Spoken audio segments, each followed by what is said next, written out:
y damos inicio a la mesa 4 con el tema La Junta de Resolución de Disputas en las asociaciones público-privadas. La moderadora será la doctora Karina Ulloa, quien es abogada, administradora de JRD y secretaria arbitral líder en el CARPUC. Asimismo, se cuenta con la participación de los como ponentes del ingeniero Reiner Solís, quien es adjudicador y director de Anetrix SAC.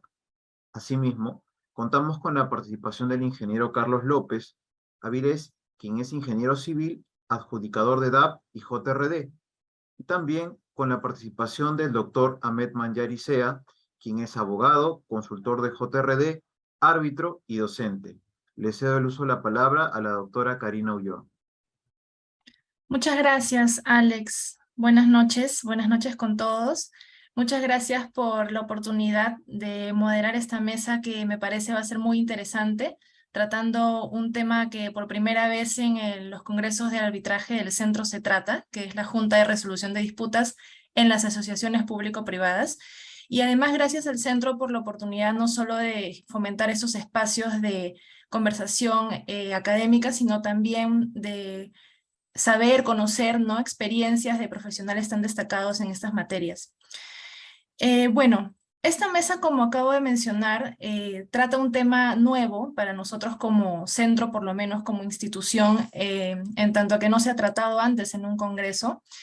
Y yo, antes de darle la palabra a los ponentes para que nos cuenten sus experiencias y puedan absolver algunas consultas o preguntas que se han planteado para esta mesa, quisiera dar una breve introducción mencionando que es importante recordar, ¿no?, que la brecha de infraestructura en nuestro país aún existe y viene siendo afrontada, entre otros, mediante la participación de inversiones privadas en el desarrollo de proyectos de infraestructura, ¿no?, de servicios públicos, y esto es precisamente a través de asociaciones público-privadas o APPs. Es importante, quería compartir con ustedes un dato del Índice Global de Competitividad publicado por el Foro Económico Mundial, que indicaba que un factor importante para medir la competitividad de un país se basa en la eficiencia y predictibilidad de sus instituciones y de su marco legal. Este índice global de competitividad colocaba en el año 2017 a nuestro país, a Perú, en un puesto 129 de 138 países en el rubro de marco legal eficiente para solución de disputas.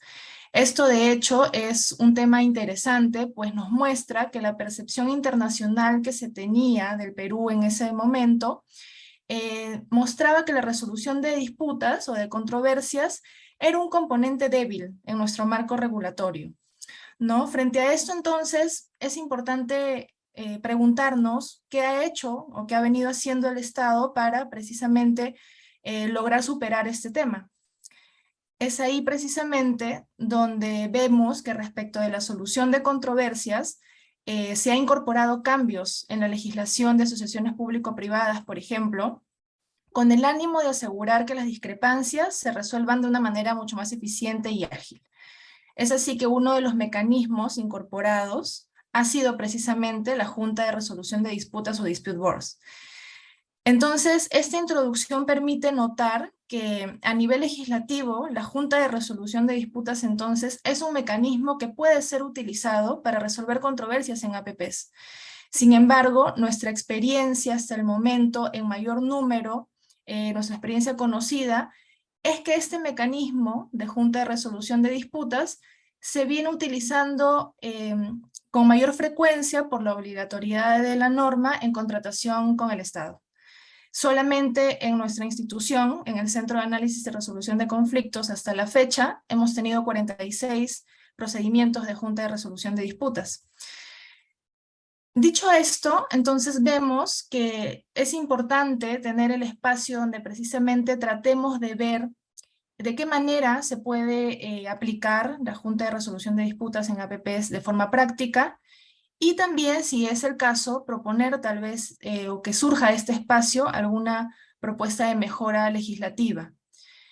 Para esto, entonces, la primera pregunta que quisiera formular a los panelistas o a los ponentes, en este caso al doctor Ahmed Manyari, es que nos comente qué oportunidades de mejora tiene la regulación de Junta de Resolución de Disputas en las normas de APPs. Doctora Met.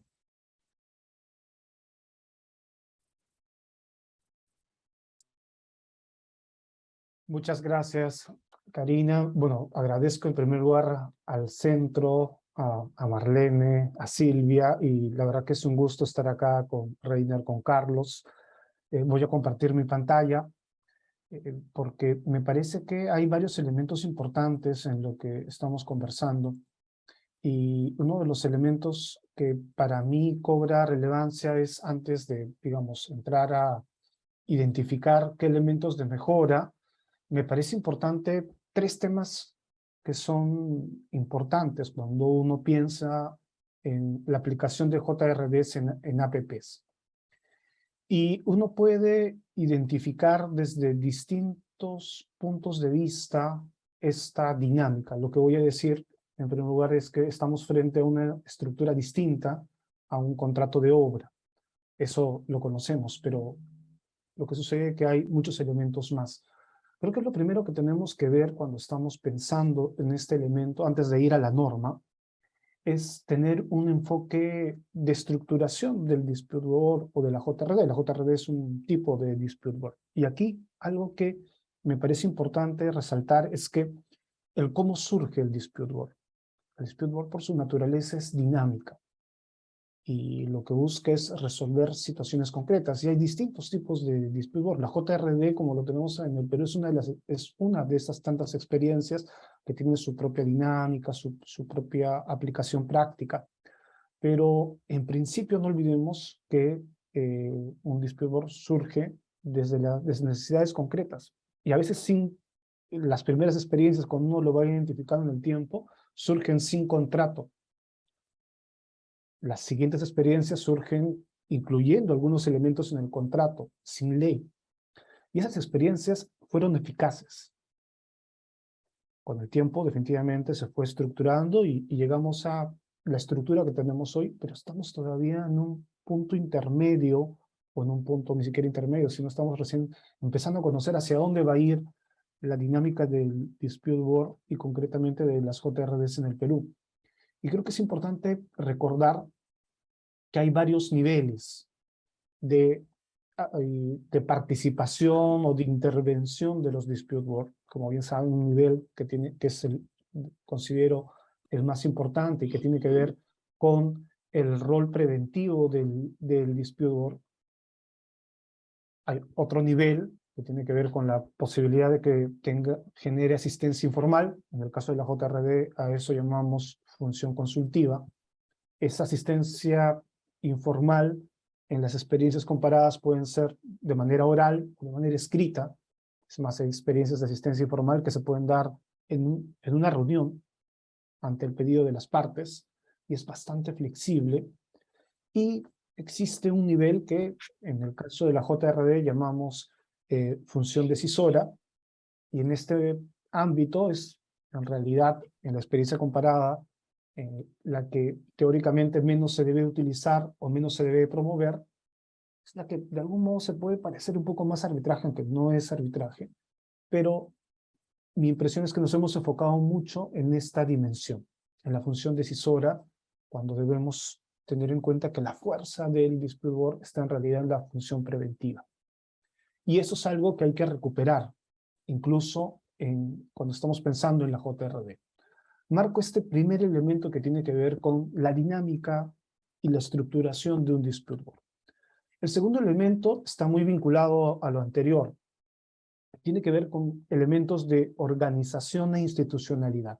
Cuando estoy hablando de institucionalidad, estoy hablando no solo de reglas explícitas, sino sobre todo de reglas implícitas, de cultura, de dinámica, de aprendizaje, de conocimiento, de estilos. Y casi cada dispute board genera un tipo, o cada JRD genera una práctica distinta respecto al proyecto que tiene enfrente. Definitivamente el cúmulo de experiencias va generando institucionalidad acompañado de las normas. Esto me parece muy importante porque tiene que ver también con la manera como en el Perú estamos estructurando las JRDs. Estamos sí, estableciendo elementos normativos para estructurar la JRD. Hay algunos que podrían pensar que no hace falta estructurar elementos normativos. Lo cierto es que en el Perú estructurar a nivel normativo no solo la posibilidad, sino la obligatoriedad de la aplicación de las JRDs ha permitido implementar ya experiencias exitosas de JRD, y eso es beneficioso, pero hay que tener cuidado con evitar o con llegar al extremo de que la propia dinámica creadora de las necesidades de un dispute board, por tanto de las JRDs, sean limitadas por la norma. Esa es la principal advertencia que en mi impresión debemos cuidar.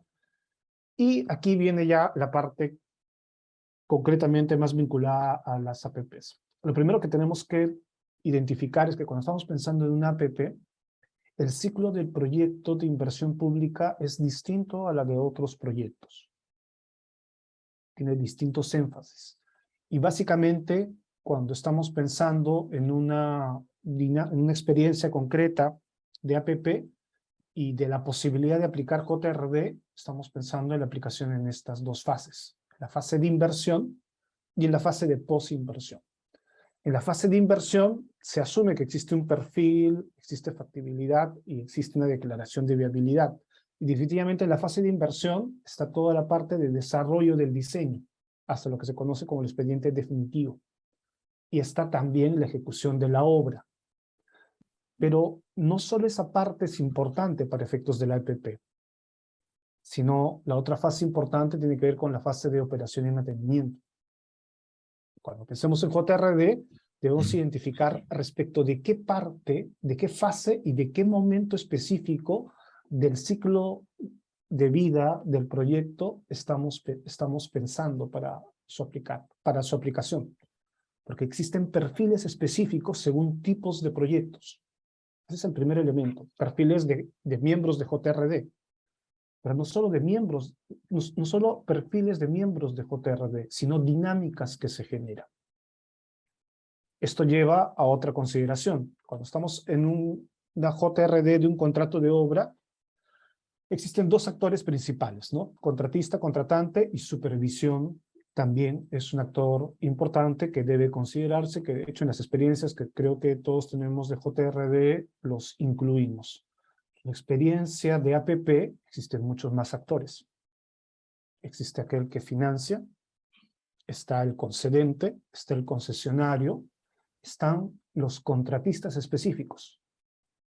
Se puede tener un contratista desarrollador, ¿no? Que estructure, se puede tener un contratista vinculado específicamente a diseño, se puede tener un contratista para la fase de ejecución, y no solo un contratista para la fase de ejecución. En las experiencias que tenemos a veces varios contratistas que ejecutan, sobre todo si es que hay alguien que se ocupa más, por ejemplo, de la parte civil, de la parte electromecánica, o de la integración del sistema, o de la aplicación de tecnología. Podemos tener en un solo proyecto distintos tipos de perfiles, distintos tipos de contratos, interacción de distintas dinámicas, todas las cuales tienen distintos niveles de controversias. Y ni siquiera hemos pasado de la fase de operación y mantenimiento, que tiene su propia dinámica. También lo que tenemos es, definitivamente esto lleva a el tipo de materias controvertidas, ¿no? En la fase de inversión hay experiencia, y esto lo he sacado de la primera versión del contrato estándar, que en mi concepto no son los únicos tipos de controversias que podemos encontrar en una APP que puede ver una JRD. Pero, por ejemplo, está la entrega de bienes, la aprobación de los estudios definitivos de ingeniería, interferencias, solicitud de suspensión de las obligaciones, eventos sobrevenidos, equilibrio económico-financiero, entrega-recepción de obras, etc. Pero aquí una primera consideración. No solo existen distintas etapas, que además duran varios años, varias décadas. No solo existen varios tipos de actores en distintos momentos. No solo existen diversos tipos de contratos. algunos más complejos que otros, sino existen distintos tipos de controversias según la relación dentro del proyecto, la relación contractual. Entonces, cuando estamos pensando en JRD, respecto de qué relación estamos pensando. Claro, normalmente se piensa en la relación que existe entre concedente y concesionario, pero no es la única relación relevante para el éxito de un proyecto. A veces puede ser muy o tan importante como la relación entre concedente y concesionario, pensar en términos de aplicación de JRD o Dispute Board a la relación que existe entre algunos de los contratistas. Y eso nos lleva a otra consideración importante, el perfil de la JRD.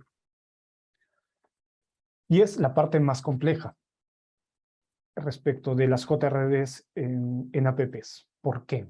Es posible encontrar en un perfil de JRD en Latinoamérica que tenga la experiencia suficiente, las habilidades que normalmente todos pensamos, discutimos que debe tener una JRD y que tenga un perfil bastante dúctil, vinculado al tipo de proyecto, respecto de, por ejemplo, diseño, respecto de ejecución de obra.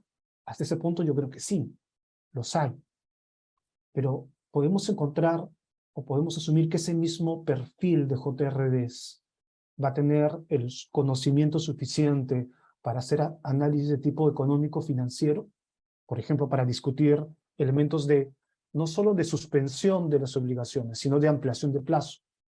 Evaluar económicamente, teniendo en cuenta la estructura original del contrato de concesión, cuánto de plazo se debe dar a la concesión en la etapa de operación.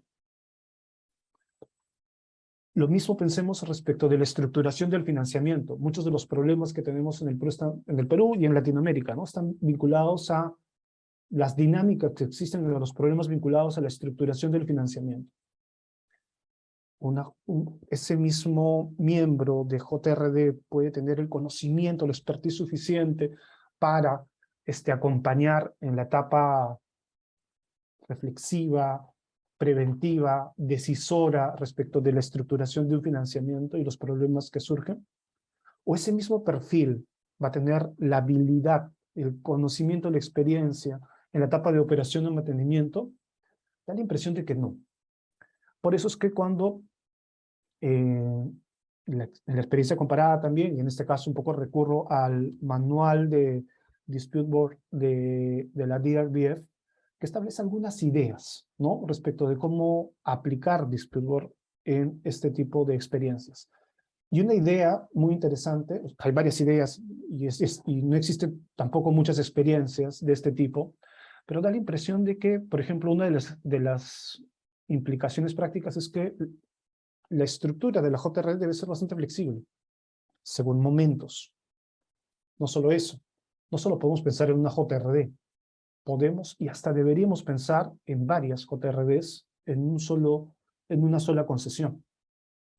Tal vez no solo eso, podríamos pensar en dinámicas de JRD integradas, una JRD dependiendo de cada contrato y una JRD integradora. No solo eso, podríamos pensar JRDs por perfiles y por momentos. Y pensando en términos de los perfiles de la JRD, debemos pensar en perfiles de JRD que además va a ser complicado encontrar un solo perfil que tenga todo ese conjunto de habilidades. Pensemos en las personas del medio local, latinoamericano y hasta mundial, en cuanto a los conocimientos que tienen para tener un excelente perfil de Dispute Board, y vamos a encontrar difícilmente a alguien que tenga todo ese cúmulo de conocimiento y además tenga las habilidades blandas que se necesitan para una JRD y además tenga la disponibilidad para participar en una JRD y la dedicación que se necesita. Entonces, son retos que llevan a la siguiente consideración. Solo voy a anotar dos elementos de identificación de algunos aspectos de la regulación actual en el Perú de la JRD. En el caso de obra pública, definitivamente, en el caso de la JRD, se da, como decía, el privilegio, se resalta el ámbito vinculado a las decisiones vinculantes. Eso también está en el caso de las concesiones. Hay algunos elementos que un reto de integración en la normativa tiene que ver con identificar los momentos. Por ejemplo, si incluye la palabra trato directo, mi impresión es que se confunde un aspecto de eso. Algo más adelante voy a explicar. Esa parte debe aclararse, ¿sí?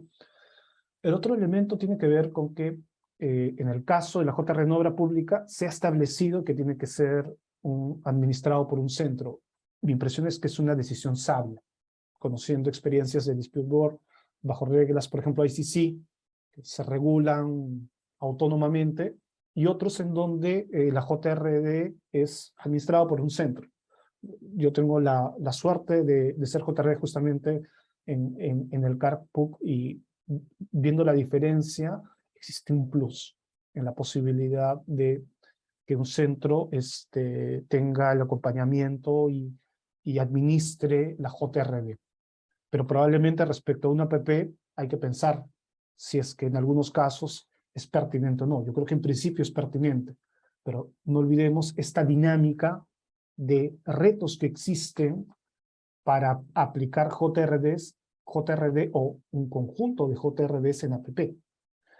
Y en ese sentido sí me parece interesante que la ley lo que haya establecido es que delegue al contrato específico la posibilidad de estructurar su propio estilo de JRD. Eso me parece valioso. Un elemento que me parece retador tiene que ver con esto. En el caso de JRD de obra pública, se ha establecido algo que es lo más potente que tiene un dispute board: promover que las partes logren prevenir y resolver ellas mismas eficientemente las controversias. En el caso de la JRD en concesiones no está este elemento. Sí me parece importante incluirlo. Está el elemento de funciones de absolución de consultas y emisión de recomendaciones, pero eso es otra cosa. No es lo mismo que esta función de promover que las partes logren prevenir. Bajo esta función, que no necesariamente se encuentra en todos los contratos, en todos los en todos los estilos de dispute. En principio todo dispute busca promover, pero el estilo como ha sido redactado en la norma, desde mi punto de vista, permite que las facultades de la JRD a veces vayan más allá de las experiencias que algunos miembros de dispute board o algunos grupos de dispute board realizan para, en las experiencias concretas, en los proyectos específicos. Y existe otro elemento que es potente en el Perú, y es la innovación que tenemos en Perú, y adelanto que esto más adelante, mi impresión, va a generar discusiones como lo tuvimos hace 40 años en arbitraje respecto a la naturaleza del arbitraje, ¿no? En la función jurisdiccional, si tiene un elemento jurisdiccional, si tiene origen contractual, porque en principio un dispute board tiene origen contractual. Pero este elemento, el artículo 250.2 del reglamento, da una protección que no existe en la experiencia comparada en los dispute board, por la cual ninguna autoridad administrativa, arbitral o judicial puede impedir el incumplimiento de decisiones que emite la JRD. Eso, y Carlos Reiner sabe muy bien que, por ejemplo, cuando uno es dispute board, no tiene esa protección. Cuando es un DAP, por ejemplo, bajo reglas ICC, no tiene esa protección. Cuando es JRD, uno sí tiene esa protección en el Perú. En proyectos a veces similares, eso no existe en concesiones. Mi impresión es que, más allá de afinar algunos elementos de la regulación, esa protección debería incluirse, porque tiene consecuencias prácticas importantes. Y con esto concluyo, básicamente, recomendando, pensando que la regulación debe cuidar la fuerza creadora de los dispute board según perfil de cada proyecto. He comentado algo de la complejidad de los proyectos, la multiplicidad de actores, la necesidad de diversidad en los perfiles. El otro elemento tiene que ver con la posibilidad de estructurar distintos esquemas de JRD. Me parece importante enfatizar la función preventiva de la JRD en APP. Me parece que es algo que se puede añadir. Aquí se ha filtrado algo. Hay que lograr la protección de las JRDs, y por eso es que mencionaba que esta protección que existe en el caso de obra pública para la JRD es algo que se podría incluir en el caso de APPs. Y finalmente, un elemento que me parece importante es que en el caso de la JRD en APP se tiene que distinguir con los momentos y con otro tipo de estrategias o instituciones de solución de controversias. Amigable componedor, dinámica del trato directo, arbitraje. Hay necesidad, sí, importante de integración con esos otros momentos. Bueno, muchas gracias y un gusto nuevamente estar con ustedes. Muchas gracias, Ahmed. La verdad, muy interesante tu exposición. De hecho, sirve mucho, ¿no? Esta introducción que nos comentaste para tener claro qué significa una APP, ¿no? Que no es igual a un contrato de obra bajo la ley de contrataciones con el Estado. Y de hecho, si alguna idea quisiera destacar de lo que nos has comentado, es que de hecho es muy diferente, ¿no? Ambos mecanismos, el contrato y la APP, el contrato bajo la ley de contrataciones con el Estado y la APP es totalmente distinto y de hecho las asociaciones público-privadas necesitan una dinámica diferente, ¿no? Totalmente distinta, vista de otra óptica. Coincido contigo en la complejidad que significaría tener juntas de resolución de disputas o dispute boards en APPs pensando en las diferentes fases, en los diferentes requisitos de perfiles de adjudicadores que se requieren para cada fase y demás, y sobre todo también en lo largo del tiempo, ¿no? Porque estos contratos de concesión, por ejemplo, duran muchos años, entonces esto es una lógica muy diferente que de hecho vale la pena conversar sobre esto para justamente tener algunas ideas de qué podríamos hacer o no para llegar a que en la realidad o en la práctica exista, ¿no? La Junta de Resolución de Disputas, si fuera el caso y si fuera lo mejor para el APP. De hecho, un tema muy importante que quisiera ahora comentar, y de hecho seguramente en la experiencia tanto de Ahmed como del ingeniero Reiner, está siempre presente en el trámite de las juntas de resolución de disputas, es este elemento de cooperación, de colaboración entre las partes, ¿no?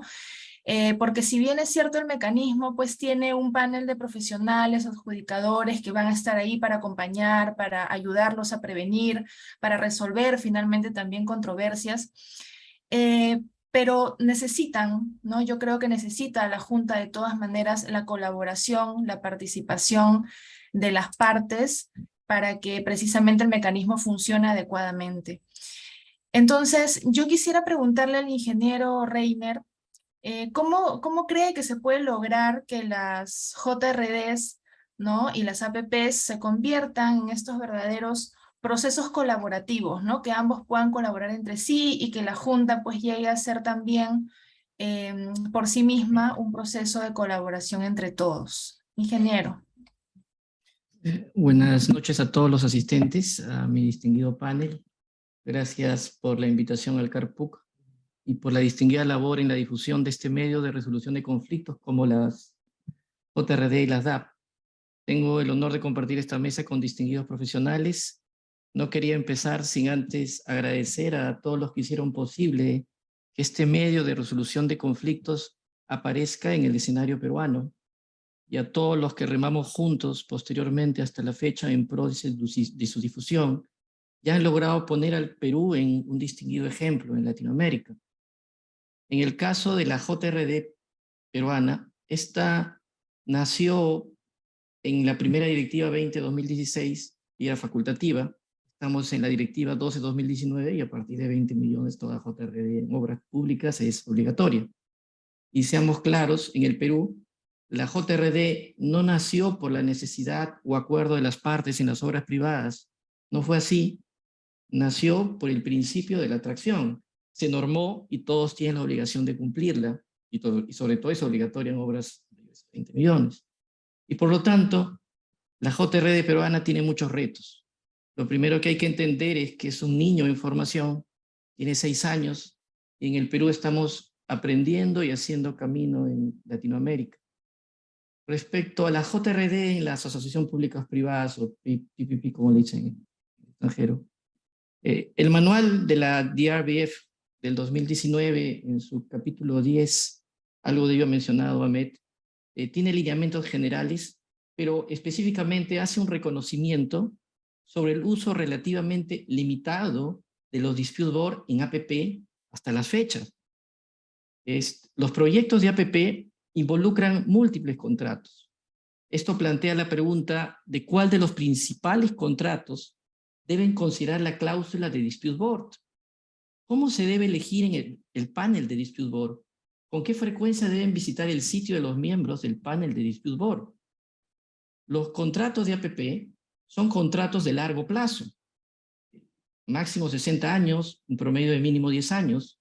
Es lógico que no sean predictibles y pasen por ciertos reajustes que suceden en el camino. No es un contrato tradicional, no es el contrato de obras de la ley de contrataciones peruanas, tienen hasta algunas cosas contrapuestas. Quiere decir que no se aplica en forma literal necesariamente. En los contratos a largo plazo se establecen reglas, se establecen criterios porque no sabemos qué va a ocurrir en 20 años. Por eso se dice que el contrato en APP es de naturaleza incompleta, porque se establecen reglas. En un contrato de APP se traslada al privado la responsabilidad de la gestión y resultados, donde el concedente le exige al concesionario generalmente solo resultados y no necesariamente procedimientos. Su naturaleza es amplia, operación y mantenimiento versus la inversión inicial de diseño y construcción.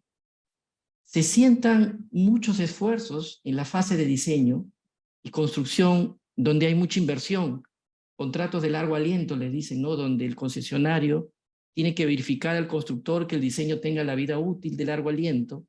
Además, que el concesionario tenga una visión distinta de ver cómo se va a explotar en el futuro a la del constructor. Una pregunta importante es si la JRD es aplicable a todas las fases del proyecto, incluido su operación, o está centrado únicamente para la fase de construcción.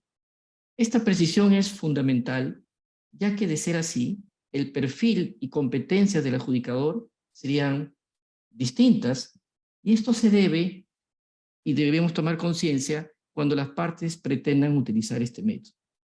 Considero que el uso de las se le dice Junta de Resolución de Disputas, porque eso viene del reglamento actual que existe en APP, o vamos a llamarle DAP, o las DAP permanentes en las APP, ayudaría a la gestión eficaz de estos proyectos y la resolución en puntos claves de fricción en toda la vida del proyecto. La vida útil de los dispute board podría extenderse más allá de la fase de diseño y construcción, como lo ha dicho Ahmed hace un poco, y podría incluir la fase operativa. Es cierto que no hay una receta única, correcta o incorrecta. La clave es el compromiso entre el DAP y las partes del proyecto en todos los niveles de participación del proyecto. Una pregunta que surge regularmente es el costo de un dispute board permanente durante la vida útil de un proyecto de APP y la percepción de que el gasto no estaría justificado. Poner una cifra a los beneficios y a los ahorros que se pueden lograr con la presencia del DAP permanente siempre son un desafío. Yo considero que mientras las JRD en las APP sean facultativas, a menos que el concedente, concesionario, constructor, subcontratista y los patrocinadores estén convencidos de los beneficios del dispute board, no pasarán a formar parte de las APP y su estructura de gestión. Uno de los desafíos hasta la fecha con los dispute board ha sido convencer a los organismos públicos y financiadores que los costos de un dispute board son mínimos en comparación con las consecuencias o términos de tiempo y dinero de un arbitraje o litigio. Los escépticos están ansiosos por tener pruebas, digamos, ¿no?, de los beneficios.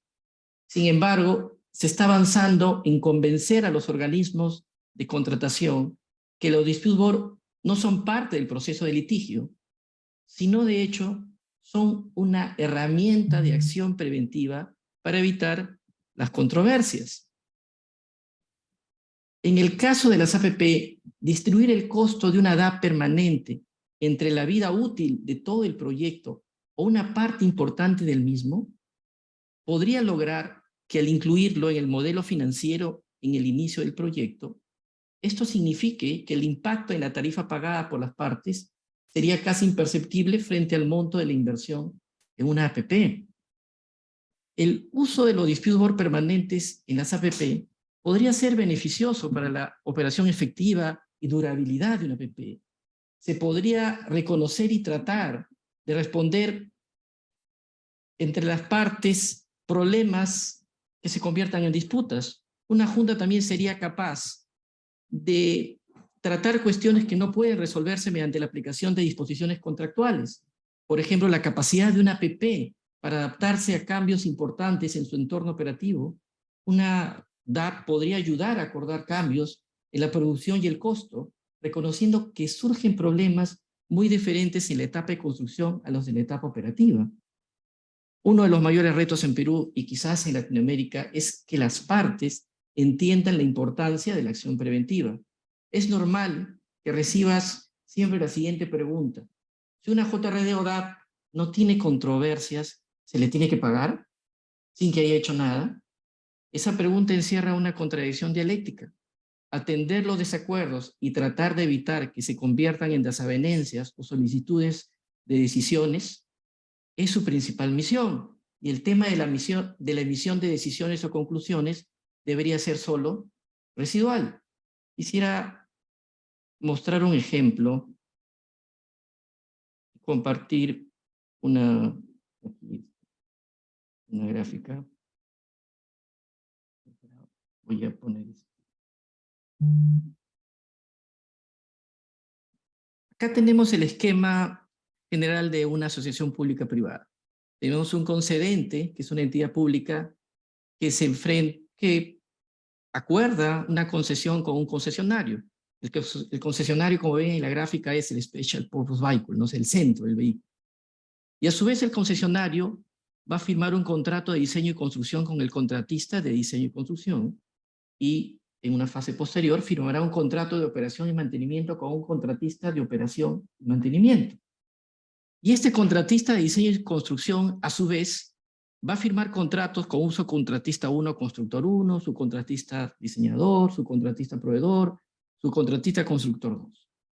Se están firmando varios contratos, sin mencionar la relación del vehículo, ¿no? del concesionario, con los prestatarios que financian la deuda, con los patronizadores de la financiación del capital. Pero podemos ver que si tendríamos que pactar DAPs para este mecanismo, podría existir una DAP entre el concedente y el concesionario. En teoría también podría existir otra DAP entre el concesionario y el contratista de diseño y construcción. Podría también formarse una DAP única, toda vez que la relevancia de la decisión en una etapa va a tener relevancia en otra etapa. Por eso a veces se hablan de macro DAPs. Podría también formarse una DAP entre la relación contractual del contratista de diseño y construcción con el subcontratista constructor 1 y también otra relación con el contratista constructor 2. También podría existir una DAP, seguramente con distintas características. A veces cuando vemos ejemplos en APP, esta DAP en operación y mantenimiento es ad hoc, con un solo miembro, y aparece en el escenario durante a veces generalmente durante los primeros 5 años. Entonces, este escenario de aplicar las DAPs en los sistemas porque generalmente forma un sistema de APPs, nos lleva a muchos retos para las distintas cualidades que deben tener los miembros del dispute board. Retos donde involucra que los adjudicadores tengan la capacidad de identificar el problema, hacer las preguntas correctas, determinar el problema a través, yo le llamo el poder del no, ¿no? El no natural del contratante hacia el contratista o viceversa. Siempre es un punto de partida que desplaza hacia adelante los esfuerzos de todos para revertirlo y culminar el proyecto, tratando de asistir preventivamente los desacuerdos, para lograr cambiar posiciones por intereses, pero siempre apoyados en un punto de apoyo. Arquímedes decía, dame un punto de apoyo y moveré el mundo, ¿no? Y ese punto de apoyo en el caso de la actuación de los dispute board es la confianza, entendiendo siempre que la confianza es una carretera de doble vía. Se dice que el arte del arbitraje es el arte de la prueba. Es posible, y yo lo digo, que el arte de los dispute board es lograr entre las partes un lazo de retroalimentación positiva de colaboración. Y de acuerdo a ese grado de colaboración, poder distinguir y lograr identificar el problema, el verdadero problema, no el problema aparente. Y lograr que las partes, y esto es fácil decirlo, pero lograr que las partes entiendan profundamente que los desacuerdos son desafíos del proyecto, que no aparezcan los falsos profetas de la colaboración, que hablan de colaboración, pero no pueden renunciar o no pueden cambiar posiciones por intereses. ¿Esto para qué? Para lograr los acuerdos, que es la célula fundamental, a través del conocimiento y la experiencia para afrontarlo. Quería terminar la exposición mencionando un decálogo que construimos con otro adjudicador, Gustavo Llona. Y este decálogo menciona que dentro de este mecanismo, los que participan tienen que tener pasión por el mecanismo. La alimentación de este decálogo es la independencia, imparcialidad, integridad, promovido por las fuertes habilidades profesionales y personales orientadas a la prevención del conflicto, como dice el punto 3. Esto para que se logre desincentivar el conflicto, invitando a deponer acciones que impliquen cargas y costos que puedan evitarse y siempre tener en la mente privilegiar el desarrollo del proyecto. Actuando en función, como dice el punto 6, en base a las necesidades de la obra y con la flexibilidad para adaptar. Ser proactivo y tener capacidad de resolución a veces no involucra saber mucho, sino hablar mucho, sino tener la experiencia para afrontarlos. A veces la experiencia es tan importante como el conocimiento. Y solo así este mecanismo podrá ser un engranaje dentro del sistema de desarrollo del proyecto con una actuación preventiva donde la actuación decisoria de emitir conclusiones solo sea residual. En ese camino estamos, donde el saber escuchar y practicar la empatía técnica es un insumo más, el aceite de este mecanismo. Muchas gracias. Muchas gracias, ingeniero. Interesante sus conclusiones a través de este decálogo que comparte con nosotros y que de hecho creo que condensa muy bien muchos de los principios, ¿no? De los temas que tienen que estar en una junta definitivamente.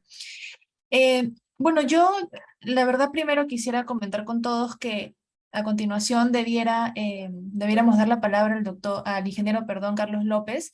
Sin embargo, él ha tenido un imprevisto y ha tenido que salir de la sala. Estamos contactándonos para ver si es que puede volver, ojalá sea así. Pero antes, o esperando a que él regrese unos minutos, yo quería consultar a los panelistas, al ingeniero Reiner y a Ahmed, sobre esta función preventiva, ¿no? Que los dos han coincidido que es importante, que es necesaria, que ahora, de hecho, en su experiencia, ¿no? Seguramente en el trámite de juntas de resolución de disputas, ven como algo muy valioso, de hecho, probablemente lo más valioso que tengan estas juntas. Pero yo quisiera saber en los hechos, en la práctica, en su experiencia, ¿cómo es que esto se materializa, ¿no? Además, obviamente, de lo que conocemos a través de la directiva, como son las visitas periódicas y demás reuniones que tiene que haber. ¿Qué tanto creen ustedes que esta función está de repente internalizada en el contratista, en la entidad? ¿Funciona como tal? ¿Ustedes creen que funciona? ¿O es que tal vez, como nos comentaba el ingeniero Reiner, las partes prefieren que haya controversias y si no hay, sienten que la Junta está como un poco de adorno, por así decirlo, ¿no? Entonces, ¿qué podrían comentarnos sobre el tema? Ahmed, podríamos empezar contigo. Sí, yo parto, bueno, para empezar, además con las coincidencias que hemos tenido con Reiner, la verdad que habrán notado que estamos en sintonía en relación a al contenido y a muchos de los elementos, creo que tomo un elemento. Para empezar, nuestra experiencia en el Perú es una experiencia de formación. La JRB es un bebé en pañales. Y eso es retador, riesgoso, definitivamente, pero entusiasmante. Y creo que el elemento de la función preventiva se inscribe en eso, ¿sí? Es retador porque definitivamente no sabemos cómo se hace. Y hemos tenido en el Perú, la verdad que pocas experiencias de Dispute Board desarrolladas y todavía pocas experiencias de JRD. Creo que muchos de los primeros aprendizajes están vinculados a estas experiencias de acción preventiva, de Dispute Board, sobre todo latinoamericanos y de algunos actores peruanos que participaron en esas experiencias de Dispute Board latinoamericanos. Luego tuvimos las experiencias de Dispute Board en panamericanos y ahora en reconstrucción con cambios. Y creo que estamos generando aprendizaje, pero también conocimiento propio y experiencia propia.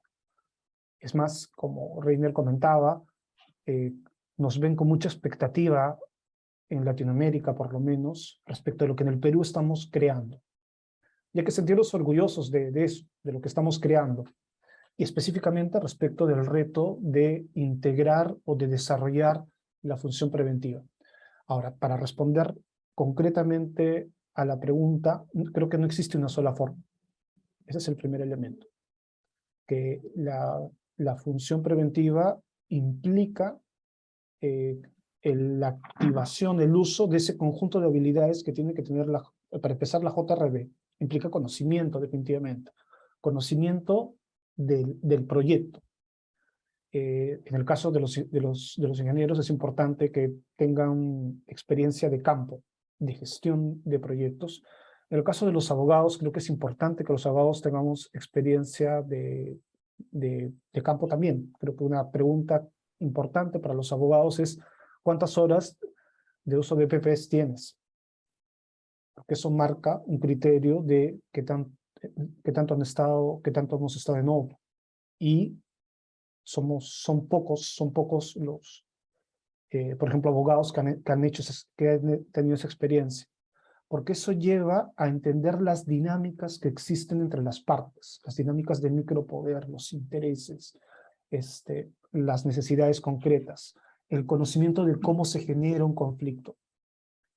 Eso lleva, por ejemplo, por poner experiencias prácticas, a que cuando se visita la obra, un miembro de la JRB, un ingeniero, como comento algo que me ha pasado con algunos miembros de la JRB, del cual soy miembro. Pero lo que ha pasado es que estando en obra, uno identificó una fisura y indicó que esa fisura podía tener algún elemento estructural y no solo externo. A raíz de eso se generó toda una serie de acciones que llevaron a identificar si es que es estructural o no. Eso uno.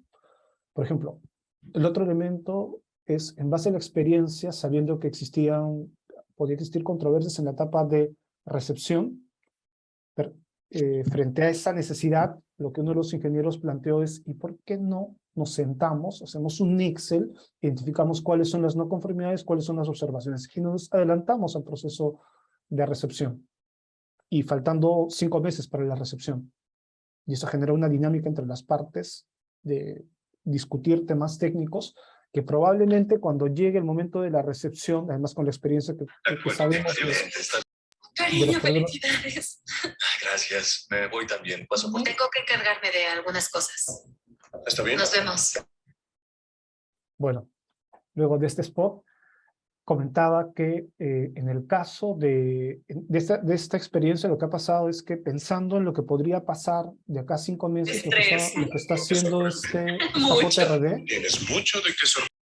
es traer al momento presente esas probables controversias para resolverlas y evitar que, por ejemplo, en ese momento se empiecen a discutir la aplicación de penalidades. Nada me pone nerviosa.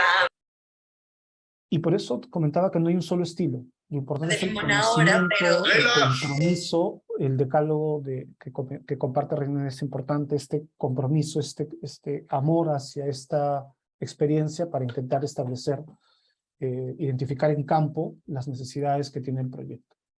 Eso. Muchas gracias, Ahmed. Ingeniero Reiner, por favor, compártanos su experiencia. Podría dividirlo en dos rubros, ¿no? Uno, el caso de la JRD peruana en ley de contrataciones, es un reto, y lo debe saber Ahmed y todos los que estamos interviniendo en este sistema, donde un medio de resolución de conflictos colaborativo es incrustado en un contrato que podría ser clasificado de inflexible, que tiene una historia sobre el sistema, sobre las entidades y contratistas, con una experiencia a veces no siempre positiva. Entonces, cuando este medio de resolución de conflictos aparece en este contrato, hablar de la actuación preventiva y situarnos en el espacio teórico donde decíamos el 80% de la actuación de un adjudicador debe ser preventiva y el 20% debe ser residual a decisiones, a veces no se cumplía porque los que nos piden son decisiones para bajar la olla de presión de la obra. Y justamente las decisiones, la justicia aproximada que se hace emitiendo decisiones en cortos plazos, a veces ayuda a bajar la olla de presión de la obra y actúa como un soporte para la continuidad de la obra. Muchas veces decimos, la JRD va a eliminar los arbitrajes. Yo de verdad considero de que por ahora no, que lo que podemos ambicionar de este medio de resolución de conflictos es que la obra continúe y se concluya. Esa es mi máxima ambición para mí en JRD en ley nacional. Y que la actuación preventiva se reduce a que las partes puedan hacer una consulta. Miren que una decisión demora 2 meses, una justicia aproximada de 2 meses aproximadamente, 9 semanas, pero una consulta demora 5 días, pero tiene una dificultad. Las partes tienen que ponerse de acuerdo en hacer una misma pregunta. Los dos deben estar de acuerdo. Pero fíjense que esta actividad tan sencilla, no la pueden hacer. Qué difícil es ponerse de acuerdo en hacer una misma pregunta muchas veces. Uno hace una pregunta, el otro le agrega otra, y no se pueden poner de acuerdo, pero cuando lo hacen y realizan esta actividad colaborativa de ponerse de acuerdo en hacer una pregunta para que la JRD absuelva esta consulta que derive en una controversia, una vez que los adjudicadores emiten esta consulta, miren que en el 98% de los casos las partes respetan el documento donde la JRD ha emitido en 5 días esta consulta. Miren qué herramienta tan poderosa si las partes lograsen colaborar y tener hacer el esfuerzo de poder hacer una misma consulta y tratar de respetar. La JRD en ley de contrataciones no es una isla. Está la entidad, el contratista, el centro y están los adjudicadores. Y todo es un sistema. Un sistema funciona tan bien como el peor de sus componentes. ¿Qué quiere decir? Que si la entidad hay un componente que no funciona bien, que no quiere terminar el contrato, este sistema tampoco va a funcionar bien, va a funcionar como el peor de sus componentes. Si en el contratista hay un contratista que no mitiga el riesgo, que solo espera que suceda un evento para que el riesgo sea grande y pueda pedir ampliación de plazo, y el dinero que entra no lo coloque en la obra, el sistema no va a funcionar bien. Si el centro no funciona bien, tampoco va a funcionar bien. Si los adjudicadores no funcionan bien, tampoco. Hoy en día vemos que hay 16 centros, esperamos que todos tengan la misma capacidad y lleven adelante este medio, y este medio que ha costado a Europa casi, bueno, a todo el mundo construirlo en casi años, ¿no? De 40, 50 años. Esperemos que no sea el Perú el que lo debilite, sino que más bien lo fortalezca y seamos ejemplo en Latinoamérica.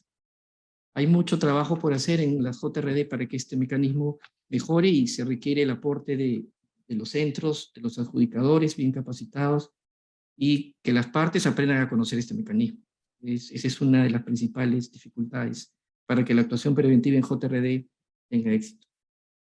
Partiendo de JRD podemos poner otro marco, por ejemplo, donde sí existe un marco colaborativo en los contratos NEC, también en los contratos FIC, donde se forman DAPs, Comisión de Resolución de Controversias, donde existiendo este marco colaborativo es posible generar un lazo de retroalimentación a las partes donde si las partes entienden, porque también a veces no, entiendan la colaboración como cambiar intereses, posiciones y están dispuestos a renunciar para lograr tener acuerdos, se puede establecer y generar técnicas de prevención. Muchas veces en contratos FIC la sola presencia de la Comisión de Resolución de Controversias hace que el ingeniero funcione y cambie su comportamiento. La sola presencia del DAP hace que las partes se sientan que los hilos del poder entre contratante y contratista se han roto y cambian su comportamiento. Se produce una especie de lo que se llama el efecto Hawthorne, ¿no? Que es una técnica de reactivación psicológica que sostiene que las partes cambian su comportamiento cuando son observadas, para bien o para mal. Si los adjudicadores tienen la capacidad de usar técnicas, ya sea como estas técnicas de mediación, por eso existe un animal especial, ¿no? Como decía Grace, un animal muy especial. Estas técnicas de mediación, como digamos las técnicas del espejo, las preguntas de empatía, y distintas, puede el adjudicador crear un lazo de retroalimentación positivo de colaboración. El efecto del comportamiento de las partes que no querían colaborar se vuelvan colaborativos. Y es posible aplicar esto y poder generar acuerdos, entendiendo que las partes tienen la capacidad de renunciar y firmar estos acuerdos. Y generan en un ambiente de confianza, como decía, ¿no? Aquí me decía, darme un punto de apoyo y mover el mundo. Una palanca se refería, y el punto de apoyo es la confianza. Pero la confianza es una pista de doble vía, no es solamente de uno hacia otro.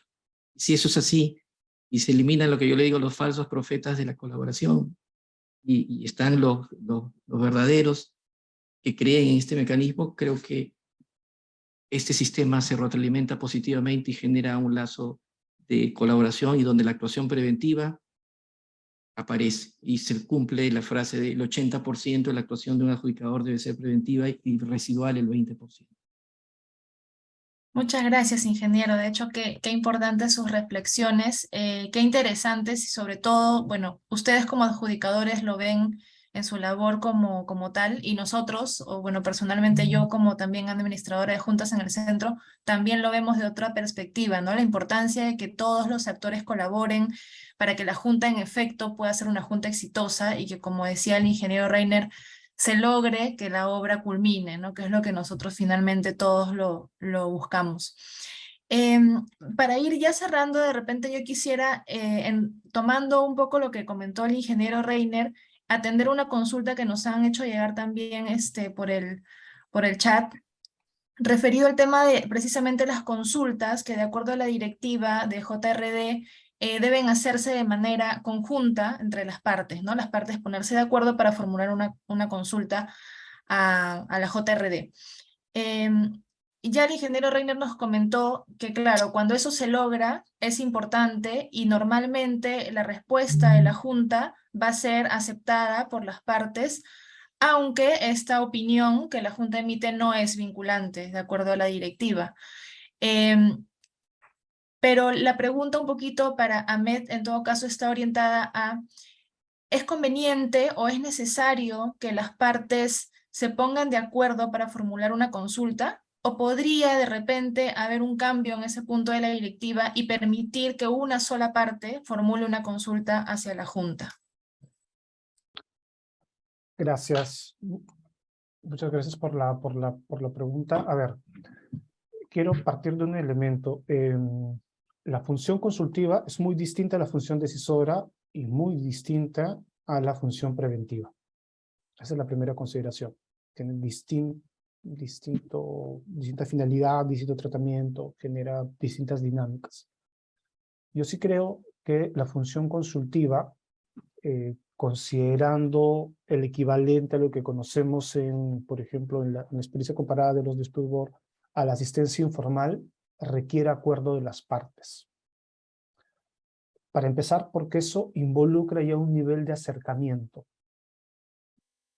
de identificación de la controversia y de enmarcamiento de la controversia también.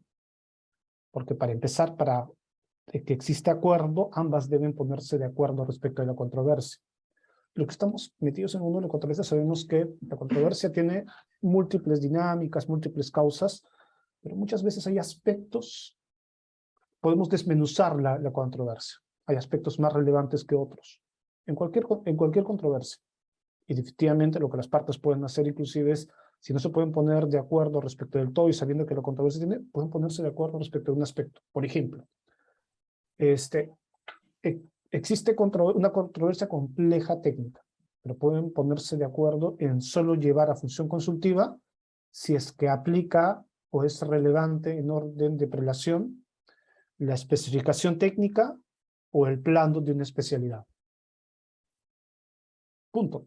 Y eso puede ayudar a las partes a que ellas mismas zanjen su controversia. Definitivamente, la función consultiva puede ir mucho más, puede involucrar aspectos mucho más complejos, definitivamente. Ahora, la función consultiva también es una herramienta para la JRD, porque la JRD en una misma reunión puede proponer llevar un elemento a función consultiva. Y no olviden que para la función consultiva no existe una formalidad, solo acuerdo.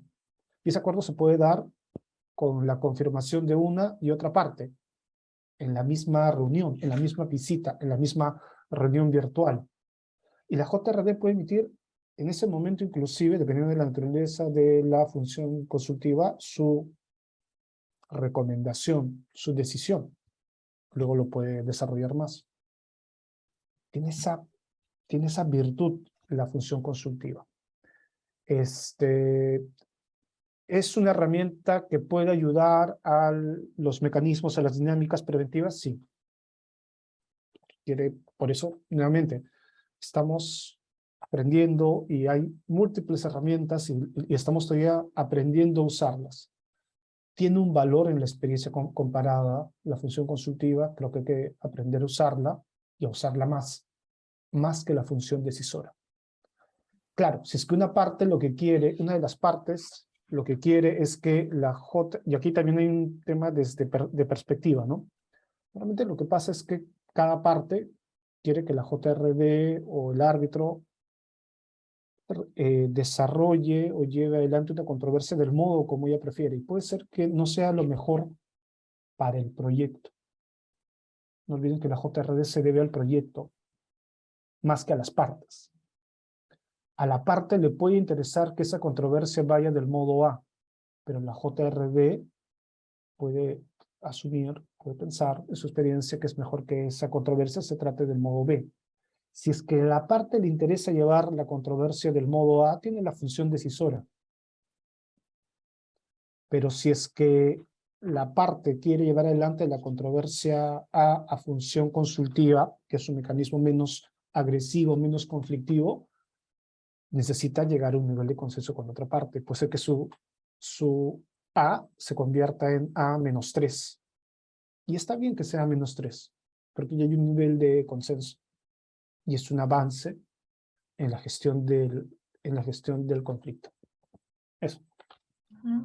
Muchas gracias, Ahmed. De hecho que sí, ¿no? Creo yo que en la práctica no siempre es muy difícil lograr que las partes se pongan de acuerdo en muchas cosas, ni siquiera en proponer o en pedir una recomendación o opinión a la JRD. En esa misma línea, ingeniero Reiner, no sé si desea agregar algo más a lo comentado por Ahmed, o en todo caso también le pediría que responda, por favor, una última consulta que nos están haciendo por el chat, referida a si en la función consultiva se puede manifestar, el contratista o la entidad puede manifestar su posición o interpretación, ¿no? Sobre el tema a consultar, entendemos. Ingeniero, su opinión, por favor. Gracias. Sí, quería empezar haciendo una estadística, más o menos 55, digamos, el promedio es que de cada 10 decisiones aparece una consulta, por lo menos eso es una actuación. Las consultas son menos que las decisiones, seguro por distintos motivos. Un motivo puede ser el pago, que es una tarifa plata. Otro motivo puede ser que las partes prefieren las decisiones, prefieren una decisión vinculante y clara y no apuestan por la opinión. Yo creo que las consultas y la opinión no vinculante de los adjudicadores poco a poco va a ir creciendo. Creo que va a ser una herramienta, creo que Ahmed Manyari también lo mencionó, a ser una herramienta para los adjudicadores. La JRD peruana es preventiva, consultiva y decisoria, pero esta solicitud de opiniones, consultas, va a ser una herramienta para la actuación preventiva poderosa.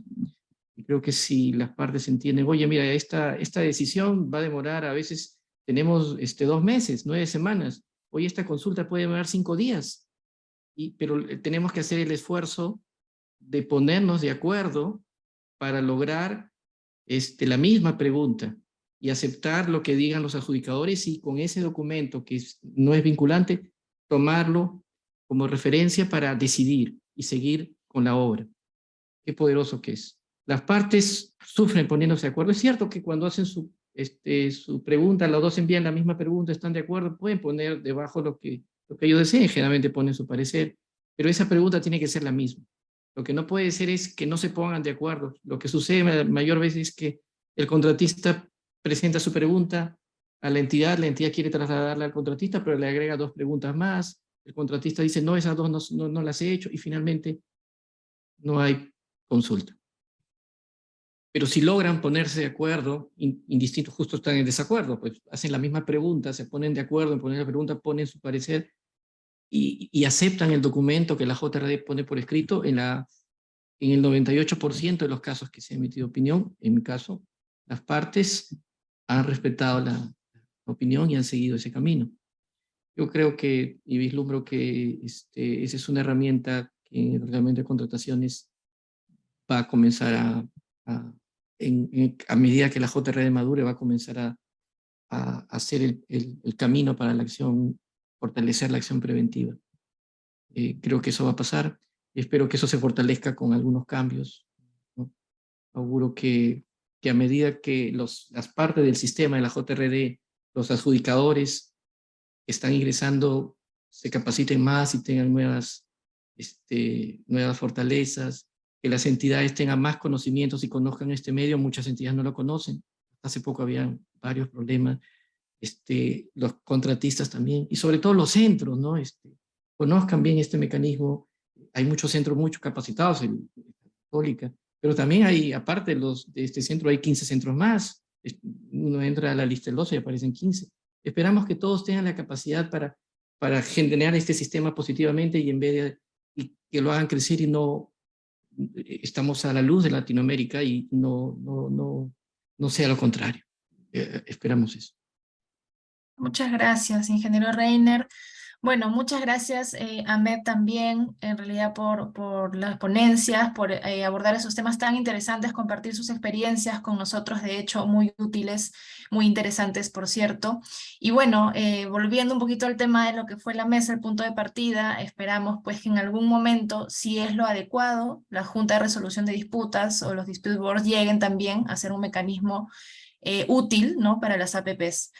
Y que funcione adecuadamente, ¿no? Con toda la complejidad y el dinamismo que esto implica y que ustedes han comentado con mucho tino y con mucha expertise. Bueno, yo simplemente quiero finalmente disculparme antes de terminar la sesión o la mesa, disculparme con todos los asistentes. En realidad, como les comenté, el ingeniero Carlos López ha tenido un imprevisto, esperamos en realidad que esté todo bien con él. Ha sido una lástima no poder contar con su experiencia también aquí, pero seguramente habrá otra oportunidad muy pronto para ello. Gracias nuevamente a Ahmed, gracias ingeniero Reiner por compartir su tiempo con nosotros, y bueno, los esperamos mañana en que sigue el Congreso. Muchas gracias a todos. Muchas gracias a todos. Muchas gracias, un gusto. Muchas gracias.